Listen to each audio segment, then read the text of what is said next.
after a 3-decade-old separatist movement, a peace agreement in 2005 granted special autonomy to the Aceh region in Indonesia. As part of that deal, Aceh won the right to be the only province to use Islamic Sharia law as its legal code. Aceh's religious police have targeted Muslim women without headscarves or those wearing tight clothes, as well as people drinking alcohol or gambling. However, under a new law recently passed there, punishments for anyone caught engaging in consensual gay sex will be punished with 100 lashes, 100 months in jail, or a fine of 1,000 grams of gold. It also sets out other punishment for sex crimes like unmarried people engaging in displays of affection and adulterous relationships. Mayar, an Aceh lawmaker, said the law would be implemented slowly and that every village must have a special person who promotes this law, adding society must get a good briefing on the application of this law. Amnesty International called for an immediate repeal of the new law, saying legislation would stoke homophobia and harassment. Richard Bennett, Amnesty International's Asia-Pacific director, said in a statement, "This law will only add to the climate of homophobia, fear, and harassment many in Aceh are already facing. Engaging in homosexual acts is not a crime under Indonesia's National Criminal Code, but remains taboo in many conservative parts of the country that has the world's largest Muslim population."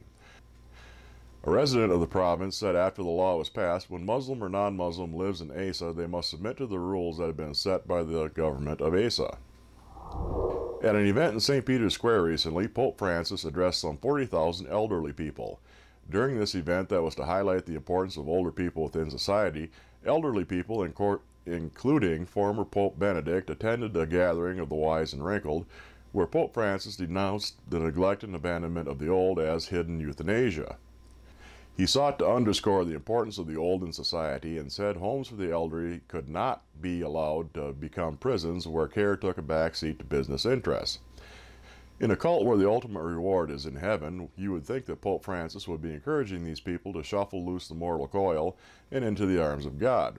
However, in this show of solidarity with his generation, he greeted warmly ex-Pope Benedict, who at 87 was the first pope to resign in 6 centuries and now lives out his retirement in near isolation in a former convent in the Vatican Gardens, who is assisted by aides and rarely sees anyone. It was only the 3rd time since his resignation in February 2013 that the ex-pope attended a public event. He looked relatively healthy as he walked into the square using a cane and was given a special seat in the front. Pope Francis warmly embraced his older predecessor twice during the service and told the crowd that having Benedict living in the Vatican was like having a wise grandfather at home. He also told the crowd that violence against the elderly is as inhuman as that against children, again emphasizing this rhetoric and deflecting as to the new stance of the Catholic Church. At the end of the service, the Pope gave some of the elderly congregation a book of the Gospel of St. Mark in large print. On September 28th, the week before heretics in the United States celebrated Blasphemy Day, a date set aside as an answer to the Day of Prayer and as a celebration of the right to religious liberation and free expression, a citizen of Iran was put to death by the state for the crime of blaspheming the prophet Jonah. Mohsen Emir Aslani spent 9 years in prison after Iranian officials had him arrested on charges of making innovations in the religion and spreading corruption on earth. Prior to his arrest, Emir Aslani was conducting Quran readings in his home for invited guests, during which he presented his own interpretation of the meaning behind various surahs. One of his opinions regarded the story of Jonah in the belly of a fish, which he interpreted as symbolic rather than literal. Human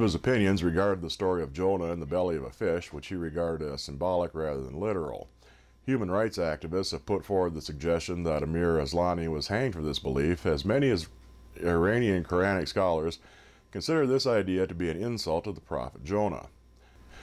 Iran's judiciary, however, denies that the 37-year-old was killed for his religious beliefs, and instead insists that he was put to death for the far more serious charge that he had sex outside of marriage.